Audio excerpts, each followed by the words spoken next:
Welcome. This is 95.1 KNVC, Carson City, Mendon, Gardnerville, your community radio station. And it's time right now for Carson Rural Communities update. And this is your host, CJ Gilder. And today we have another co-host, Christine Stearns Houde, here on her first day. Welcome, Christine. Thanks very much. And then today we also have a guest from the Healthy Communities Coalition and Community Roots. And we dragged Wendy Madson in here to talk to us and tell us what happens at the Community Roots and the Healthy Community Coalition. Yeah, so thanks so much for dragging me here. It was a real chore, I know. So thrilled to see you. I haven't seen CJ in a long time, so it was good seeing an old friend. Like 10 years. Yeah, it's been a minute. It's been a while. Yep. So Healthy Communities Coalition is a nonprofit, a 501c3. We are based in substance use prevention. And through that work, we have really address all things public health. So we operate food pantries that really focus on our food insecurity work.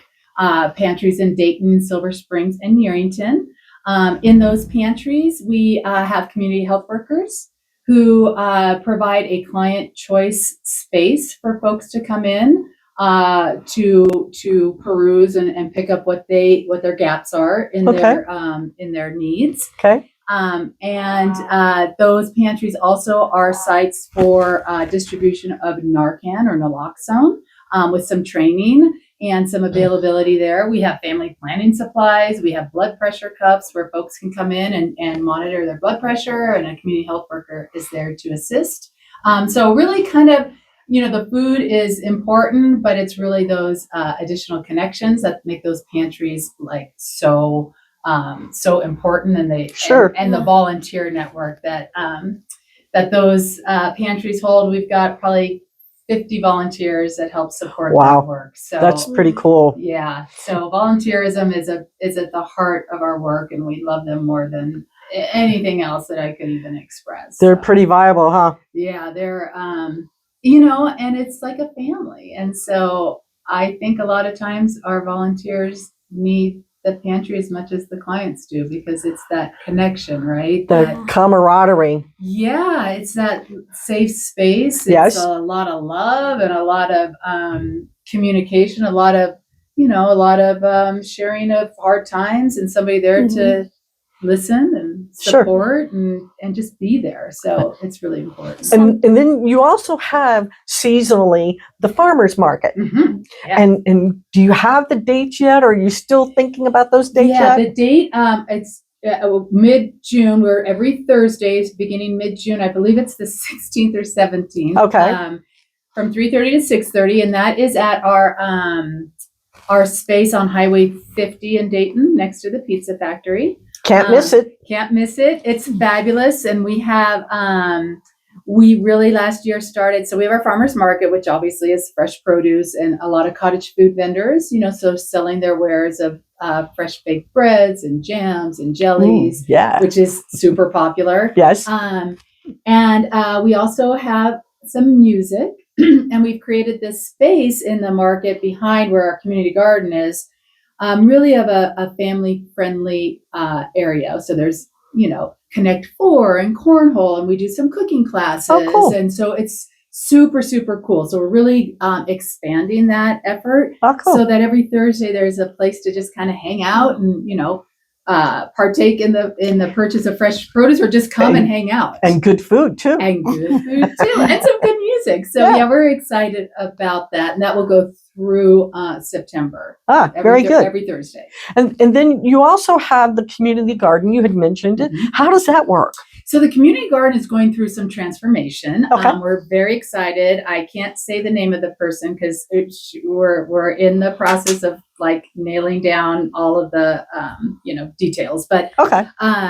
The community garden has gone through a lot of iterations. So it really is a focus on some of our folks who are on SNAP. Okay. That can have a space to grow their own food with support from local gardeners, right, who have Sure. experience. And so, there's no cost, there's no water cost, there's, that we have tools available.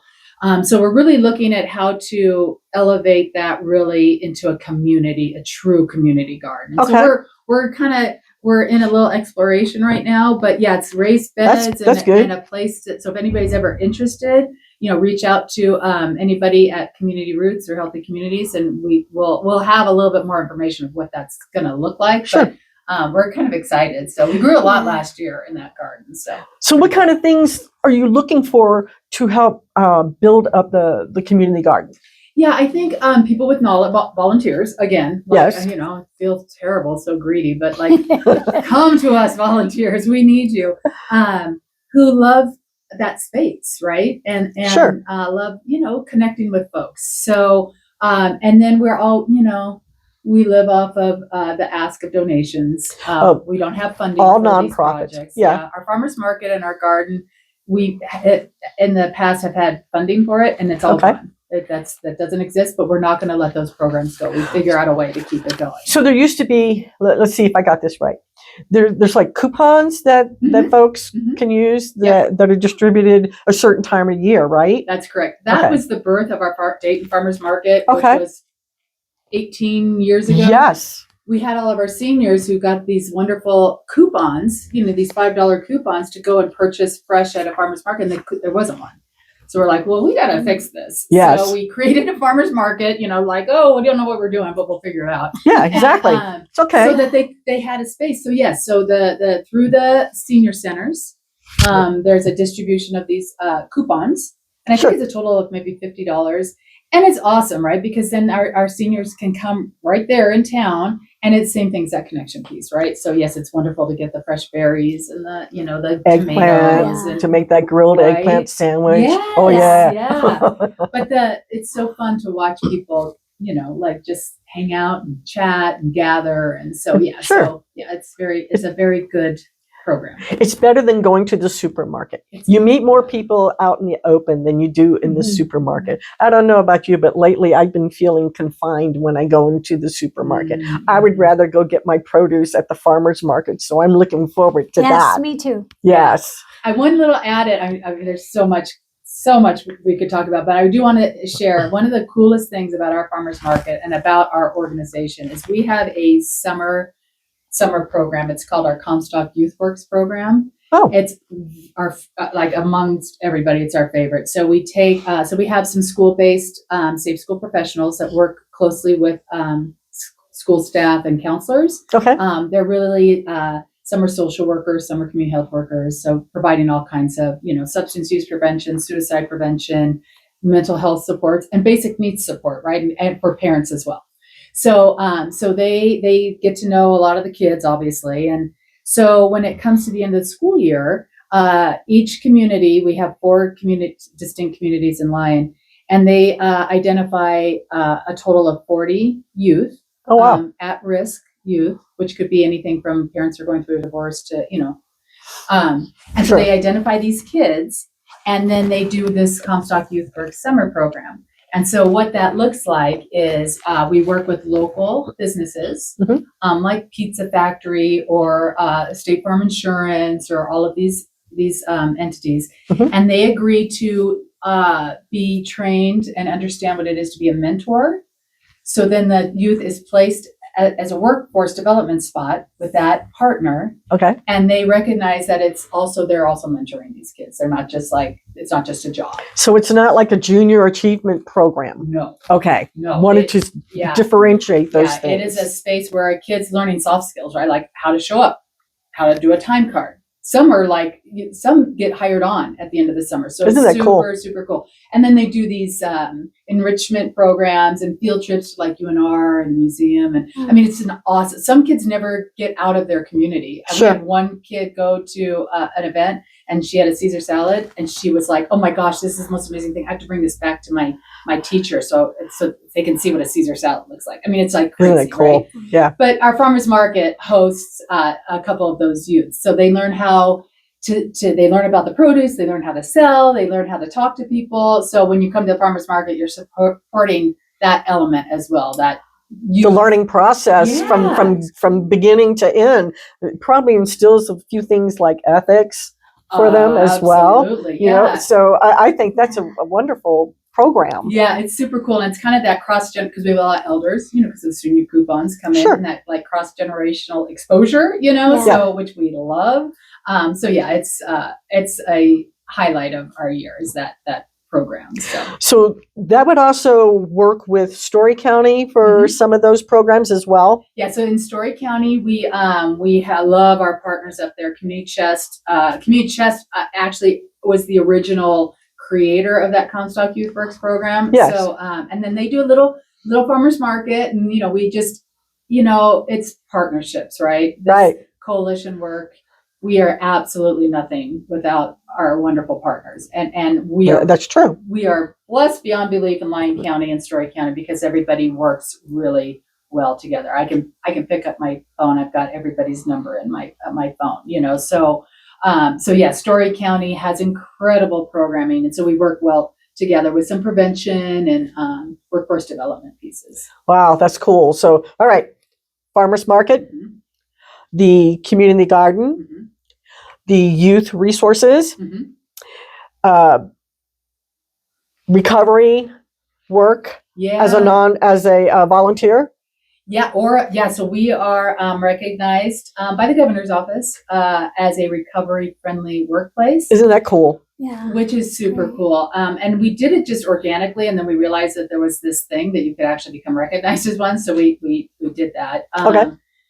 It's maybe the hardest part of this work is, there's grants, and you got to deal with all the grant writing, grants, writing grants, managing grants, and that's year long. It's a year-long process. It never ends. Right. Exactly. But it's that community, like I'm just going to say, love for our neighbors. We have, it's a very diverse set of folks out there. And we have a lot of people who are, need a second chance and a space to, get a little support. And so we're happy to be one of those spaces. So that is really good. Folks coming in transition for volunteer work and have been hired on. I mean, we have this beautiful model. We have so many folks. We are a community service site, right? So we have a lot of youth and adults who come in for community service. And I couldn't even tell you how many folks come in for community service. They're done with their service. They keep volunteering. Yep. They become an AmeriCorps, and then they become either hired or we can get them work with some partner agencies. So it's this beautiful model, stepping up model. Well, hold that thought for a second. Anyone coming on to the radio station right now for their lunch break, you are listening to CJ at 95.1 FM, knvc.org. And today we have Wendy Madson with the Healthy Communities Coalition and Community Roots here chatting with us. And I want to further talk about the AmeriCorps program. What does that entail for Healthy Communities Coalition? Yeah, AmeriCorps is a huge part of our work. We've been hosting AmeriCorps for, 15 years.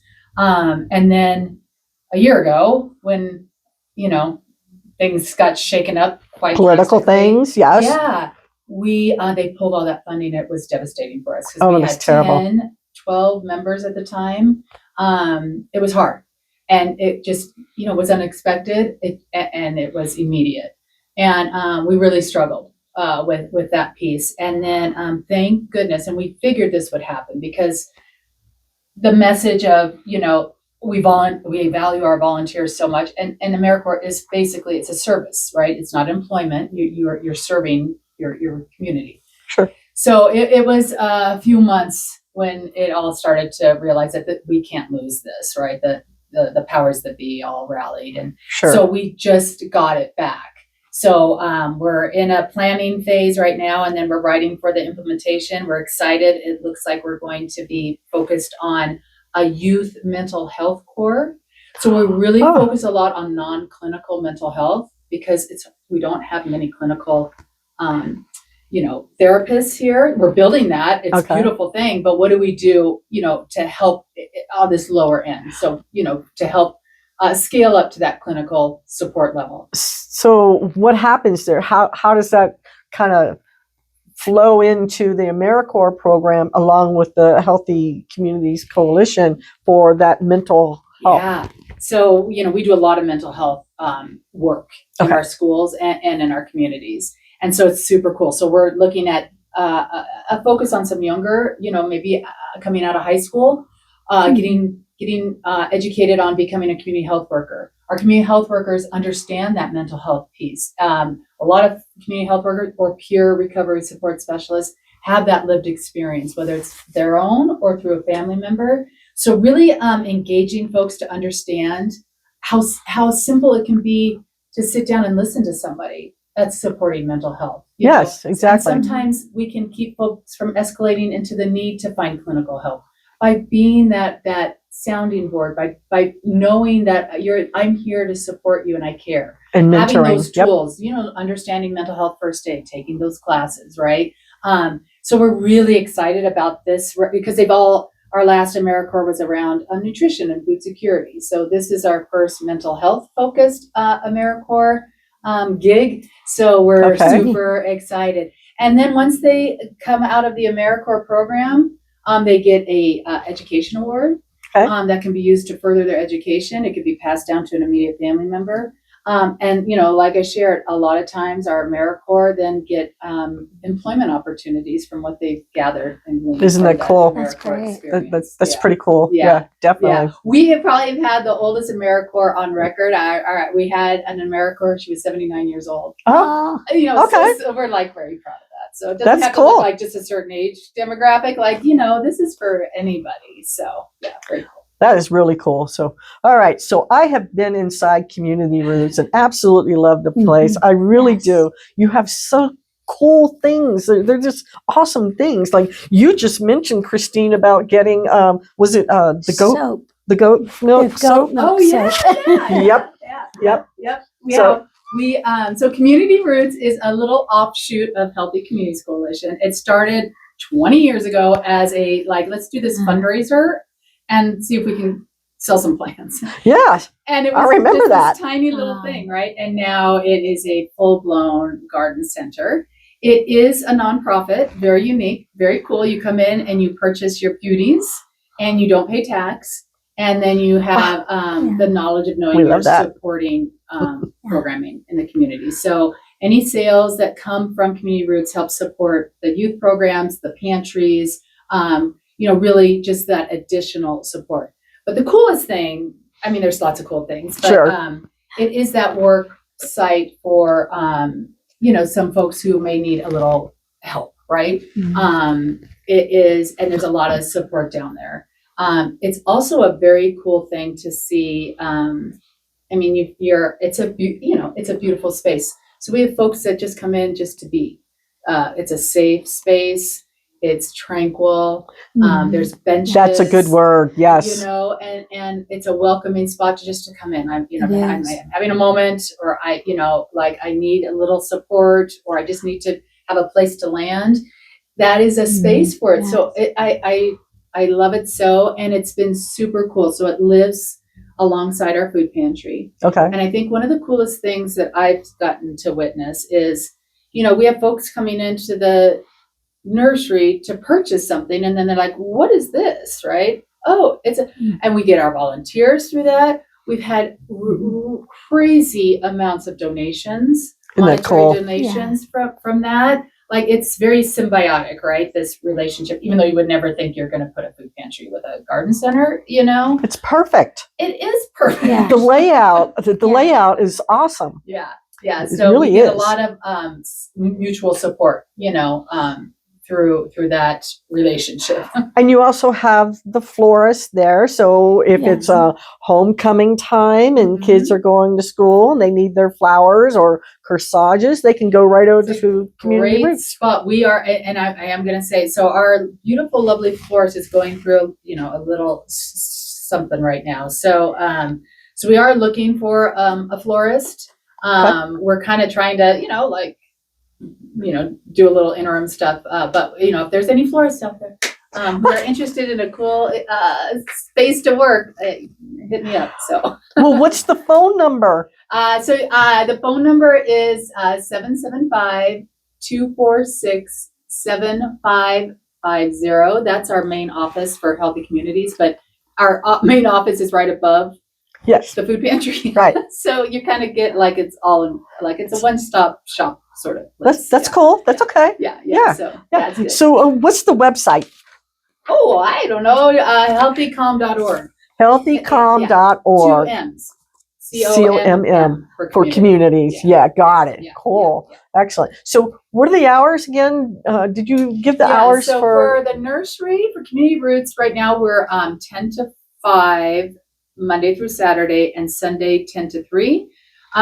Once we get this crazy beautiful weather caught us off guard, we're building our team. Sure. So I'd say in about a week or 2 weeks we'll open from 8 to 6. From 8 to And 6. still 10 to 3 on Sundays. Okay, We're so limited on are you going to Sundays. be open on Easter Sunday? We will be open on Easter Sunday. Good It's question. going to be beautiful weather too. Yes, I know. What a transition from Oh gosh. semi-winter to That's so cold ridiculous. stuff. It's so weird, isn't it? So, Just don't go over Donner Trail unless you know the weather. Unless you know what you're doing, yeah. That's it. Well, Wendy, I wanted to say thank you for coming to chat with us. I know it's been 10 years Yeah. since we've done anything. In fact, that 10 years I was working full time until I had my stroke, and then so Yeah. I've kind of transitioned into doing the nonprofit volunteer stuff here at the radio station, which I love the place.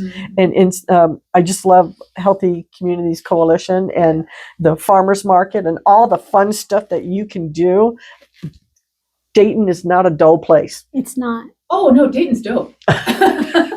Dayton, That was probably not a Dayton appropriate thing is to say. Dayton is fabulous. Dayton's dope.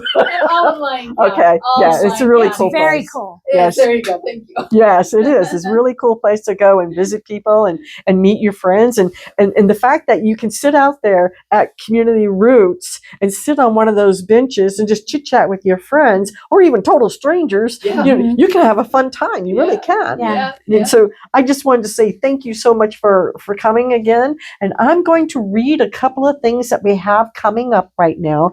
And my reading isn't the greatest. I still have that loss of vision, but I try my darndest You need to. help, we're here for you. Yes, thank you. That's pretty And so just a reminder that Sunday is the Easter egg hunt. Let's see, that is at Pioneer Park in Stagecoach. The address is 5400 Shoshone, and it says, bring your children on down to the annual Easter egg hunt. And I hear it's getting bigger and bigger each year. Free event for kids under 18. Special needs welcome. Parents, please do not drop off your children. Let's see, does it say please do not drop off your children, as we cannot be responsible for watching your kids? So does that mean parents, you can't just go on to another Easter egg hunt? You got to stay and take care of them, right?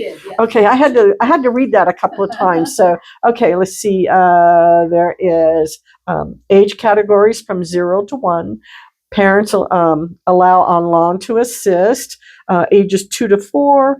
No parents on lawn from there on out, but can assist from dirt telling the little ones. Okay, kind of, if you, Coaching them from the side. yes, With you're right. Yeah, over here. Yeah, you get that idea, great. right? Okay, and I believe that starts at 2. Did I see that?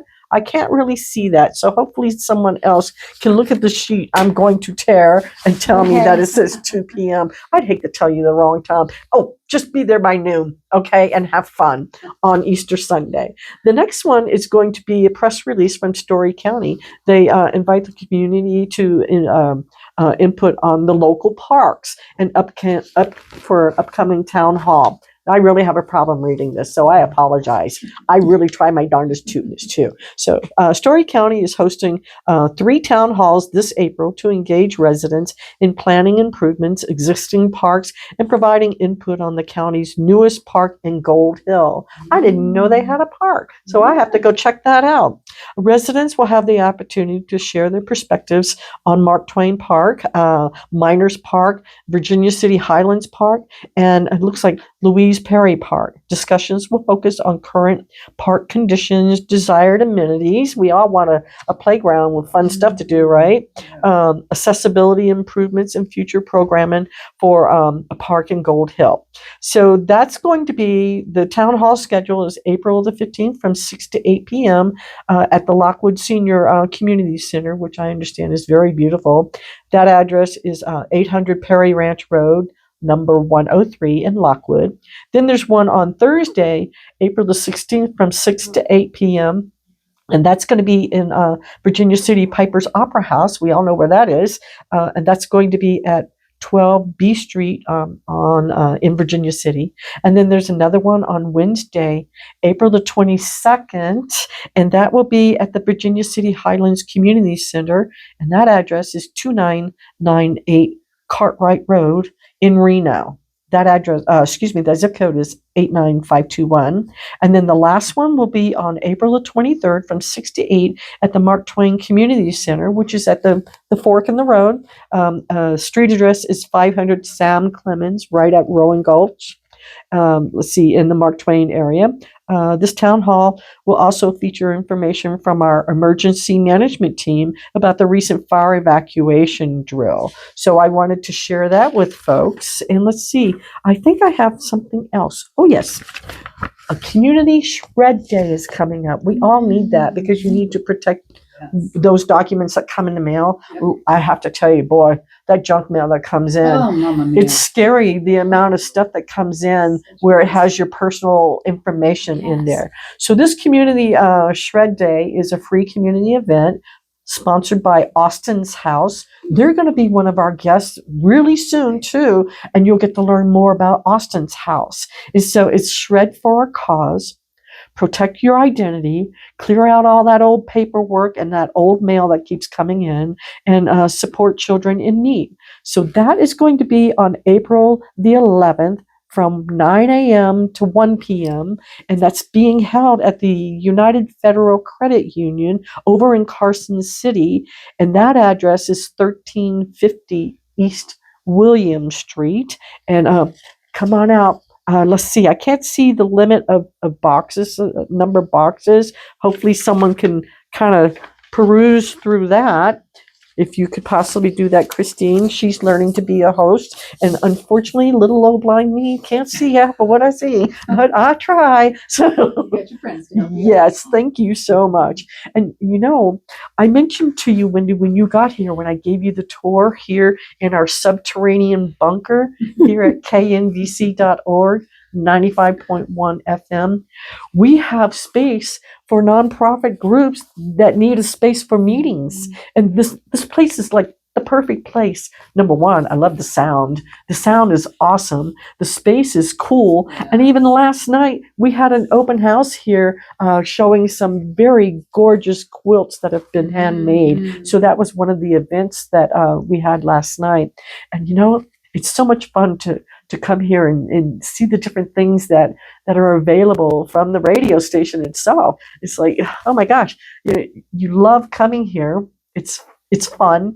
We always have volunteers, really cool volunteers like Christine. I dragged her here too to get her to be a volunteer. And Christine also came and talked on the radio one day about the Lupus Foundation event that's coming up. When's that coming up, Christine? It's on May 2nd. Oh, It's just a around the walk. corner. It's Northwest Nevada Walk to End Lupus, May 2nd at Mills Park. Yeah. Registration is open at 9:30. And she's going to learn to be a host like me. Yeah, you got a great Yes. teacher, Christine. I do. I'm very She'll lucky. be fine. So yes. And so Wendy, we are almost ready to say toodles and ta-ta for the day. I just want to say thank you so much again for coming. And I know you're a busy person. It's kind of hard to nail you down for things. And I was lucky when I made that phone call with you, huh? I would be here for you, CJ. Yeah. Thank you. So we're going to sign off to everyone. We hope you have a wonderful Easter weekend, pleasant weather, enjoying your family and friends. And so we'll say bye-bye now. So bye-bye, everybody. Ta-ta. Bye-bye.